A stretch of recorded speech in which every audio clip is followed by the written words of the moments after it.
काँग्रेसच्या माजी प्रदेश प्रवक्त्या हेमलता पाटील आता अजित पवारांच्या राष्ट्रवादी काँग्रेसमध्ये प्रवेश करणार आहेत।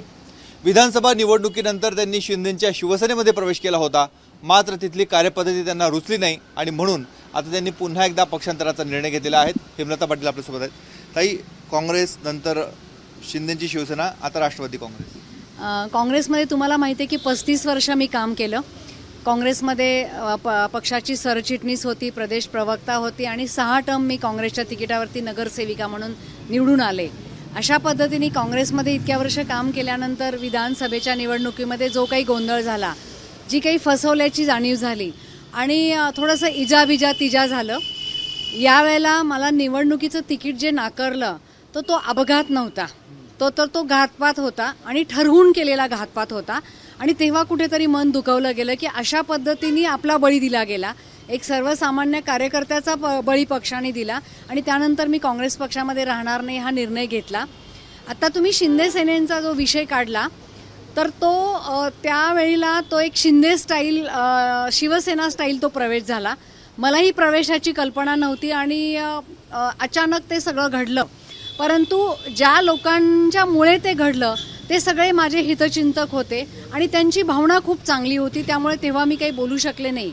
आपण बघितलं असेल की शिवसेनेमध्ये प्रवेश केल्यानंतर 5 ते 6 दिवसामध्येच मी फेसबुक लाईव्ह करून मला त्या पक्षामध्ये काम करता येणार नाही हे सांगितलं आणि इतके वर्ष जी जडणघडण लहानपणापासून झालेली आहे, फुले शाहू आंबेडकरांचे विचार जपणारे आम्ही आहोत, पुरोगामी चळवळीमध्ये काम करणारे आम्ही आहोत आणि त्या सगळ्या पार्श्वभूमीवर मला असं वाटलं की राष्ट्रवादी काँग्रेस पक्ष, अजितदादा पवारांचा जो पक्ष आहे त्याच्यामध्ये मला चांगल्या पद्धतीने काम करण्याची संधी मिळेल। मानसिक आणि एक विचारधारा ज्या पद्धतीने जुळते आणि दादांशी माझं अगदी व्यवस्थित बोलणं झाल्यानंतर त्यांनी मला तो संपूर्ण अश्युरन्स दिला आणि त्यानंतर मी काही इकडून तिकडे उडी मारणारी नाही हे सगळं नाशिकला माहिती आहे आणि त्यामुळे मी हा एक ठोस निर्णय घेतलेला आहे आणि त्यामुळे मी अजितदादांबरोबर काम करायचं ठरवलंय। मी आता शिवसेनेचा उल्लेख केला की त्यांच्या स्टाईलने प्रवेश झाला, म्हणजे जबरदस्तीने तुम्हाला तिकडे जावं लागलं, नेमकं काय घडलं होतं, तुम्ही असं काय म्हणताय? सर्वांनाच त्याच्यामध्ये खूप इंटरेस्ट आहे म्हणून मला एक स्पष्टीकरण द्यावं लागेल। दिल्लीला महादजी शिंदे पुरस्कार एकनाथ शिंदेंना मिळणार होता आणि ज्योतिरादित्य शिंदे साहेबांच्या हस्ते आणि शरद पवार साहेबांच्या हस्ते मिळणार होता। त्या कार्यक्रमासाठी आम्ही गेलो होतो आणि त्या ठिकाणी शिंदे साहेबांशी आपण चर्चा करूया पुढच्या एक वाटचालीबद्दल, कारण शिवसेनेचे नाशिकमधले सर्वच लोक माझ्या संपर्कामध्ये होते आणि त्यांची मनापासून इच्छा होती की मी त्यांच्याबरोबर आलं पाहिजे। तर मला तुम्ही या, तुम्ही चर्चा करा साहेबांशी आणि आपल्याला एकत्र काम करायचं आहे अशी ती भूमिका होती। तर त्या प्रवेश सोहळ्यासाठी मी गेले होते आणि त्या ठिकाणी मलाही माहीत नव्हतं की माझा प्रवेश होणार आहे, कारण मी आणि माझे पती असे दोघंच आम्ही त्या कार्यक्रमाला गेलो होतो। शिंदे साहेबांशी बोलायलाच गेलो होतो, पण प्रवेशाचा कुठलाही विषय नव्हता। तिथं शिवसेनेत प्रवेश करण्यासाठीच तुम्ही चर्चा करायला गेला होता? शिवसेनेचा प्रवेश नाही की पुढे वाटचाल कशी राहील किंवा शिंदे सेनेमध्ये कशा पद्धतीने मला एक रिस्पॉन्स मिळेल, इथल्या शिंदेंच्या सगळ्या शिवसैनिकांची इच्छा होती आणि ती चर्चा करण्यासाठी आम्ही तिथं गेलो।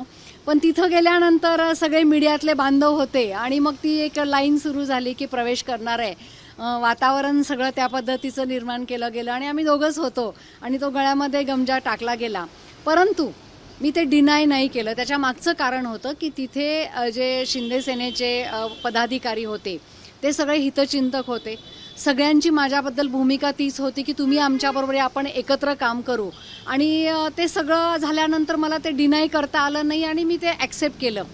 इथं आल्यानंतर मला ते थोडंसं त्यांची एक स्टाईल आहे काम करण्याची, लोकांशीच कनेक्ट आहे, पण ती एक वेगळी स्टाईल आहे आणि मी वेगळ्याच शिवसेनेची एक काम करण्याची वेगळी स्टाईल आहे आणि ते ज्या पद्धतीने मोकळ्या पद्धतीने ते सगळं चालतं आणि इथे मग थोडे ते त्यांच्यामध्ये अंतर्गत गटबाजी होती, तुम्ही यांना विचारून गेले त्यांना विचारून गेले आणि मला लक्षात येईना की मला कशा पद्धतीने काम करता येईल आणि एक परत विचारधारेची एक लढाई असतेच आणि मग माझ्या लक्षात आलं की आपण या पक्षामध्ये न्याय देऊ शकत नाही किंवा काम करू शकत नाही आणि मग मी ते प्रामाणिकपणे सांगितलं की बाबा मी फेसबुक लाईव्ह केलं, मला सगळ्यांनी वेड्यात काढलं की असं काही करू नका, पण ज्या पक्षामध्ये मी काम करू शकत नाही, न्याय देऊ शकत नाही, त्या पक्षामध्ये राहून जागा अडवण्यामध्ये काही अर्थ नव्हता आणि म्हणून मी अतिशय प्रामाणिकपणे सांगितलं की त्यांची काम करण्याची पद्धत चांगली आहे, शिंदे साहेबांची काम करण्याची पद्धत चांगली आहे, पूर्ण ताकद द्यायची चांगली, आणि त्यांची माझ्याबद्दलची भूमिका अतिशय सकारात्मक होती. परंतु मलाच तिथे ॲडजस्ट व्हायला जमत नव्हतं आणि मग मी ठरवलं की मला तुमची इच्छा नव्हती तरी प्रवेश झाला तो. त्यावेळेला प्रवेश करण्याचा विषयच नव्हता. त्यांच्याशी चर्चा करायला गेलो होतो, प्रवेश करायला गेलोच नव्हतो, पण ते सगळं झालं, घडलं आणि त्यामुळे त्यांचीही भूमिका वाईट नव्हती. त्यामुळं मग मी ते ॲक्सेप्ट करून घेतलं होतं. आता इथे काय जबाबदारी दिली जाणार आहे? महापालिका निवडणुका तोंडावर आहेत, तुम्ही प्रदेश स्तरावर काम केलंय. मी गेले 15 वर्षापासून काँग्रेसमध्ये प्रदेश स्तरावरती काम करते. महापालिकेमध्ये माझ्या 6वी टर्म आता सुरू होती. त्यामुळे दादा म्हणे की हा सगळ्या सिनियरिटीचा विचार करून आम्ही तुला योग्य तो न्याय देऊ आणि त्या पद्धतीने तू काम करायला सुरुवात कर. मी कुठल्याही पदाची मागणीही त्यांच्याकडे केली नाही आणि आमची चर्चाही झाली नाही आहे. तर इथं मी त्या पद्धतीने काम करणार आहे. पण हा प्रवेश तुमच्या इच्छेप्रमाणे होतोय की शिवसेनेसारखंच आहे? नाही, 100% मी ठरवलेलं आहे. कारण काँग्रेसमध्ये जाण्याचे दोर मी कापलेले आहेत. आणि दुसरी गोष्ट की मी जसं म्हटलं की अपघाताने आपल्यावर अन्याय झाला तर आपण समजू शकतो, पण जर कोणी आपला घातपातच करत असेल, आपला मर्डर करण्याचाच विषय असेल तर मग परत कोण होतं ताई?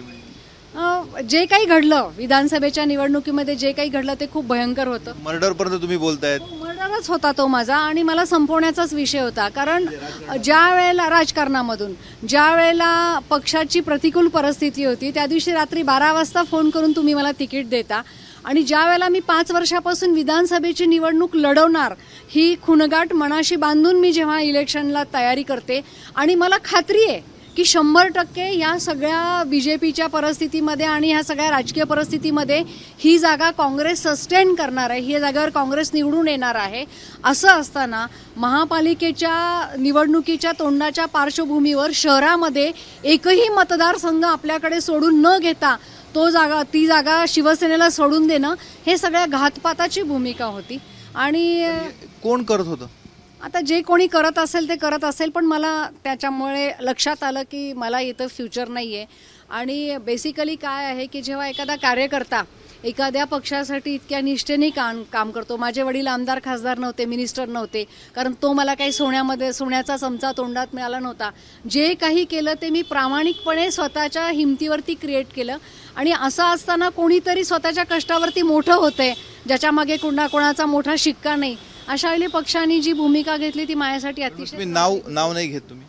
नाव घेण्याचा विषयच नाहीये. जे घडलं ते वाईट घडलं आणि राहुल गांधी पक्षासाठी प्रामाणिक प्रयत्न करतायत, पण खालून जर तुम्हाला त्यांना सपोर्टच करायचा नसेल तर मग आम्ही कार्यकर्ते कोणाकडे जाणार आणि कोणाच्या तोंडाकडे बघणार. त्यामुळे मी तो विषय माझ्या डोक्यातनं पूर्णपणे काढला होता आणि म्हणून मी हा निर्णय घेतला. या आहेत हेमलता पाटील. काँग्रेस पक्षामध्ये त्यांचा मर्डर म्हणजे राजकीय खून करण्याचा प्रयत्न झाला, घातपात करण्याचा प्रयत्न झाला, म्हणून त्यांनी विधानसभा निवडणुकीनंतर शिवसेनेमध्ये प्रवेश केला. मात्र शिवसेनेची स्टाईल त्यांना रुचली नाही. आता त्या अजित पवारांच्या राष्ट्रवादी काँग्रेसमध्ये जात आहेत. अजित पवारांची राष्ट्रवादी काँग्रेस उत्तर महाराष्ट्रामध्ये महिलांचं संघटन वाढवण्याकडे सध्या लक्ष देत आहेत. कालच प्रतिभा शिंदे यांचा प्रवेश झाला आणि त्यानंतर उद्याला हेमलता पाटील यांचा प्रवेश होतोय. त्यामुळे आगामी स्थानिक स्वराज्य संस्थांच्या निवडणुकीसाठी राष्ट्रवादी काँग्रेस देखील सक्रिय असल्याचं बघायला मिळत आहे. कॅमेरामॅन किरण कटारेसह मुकुल कुलकर्णी, एबीपी माझा, नाशिक. एबीपी माझा, उघडा डोळे बघा नीट.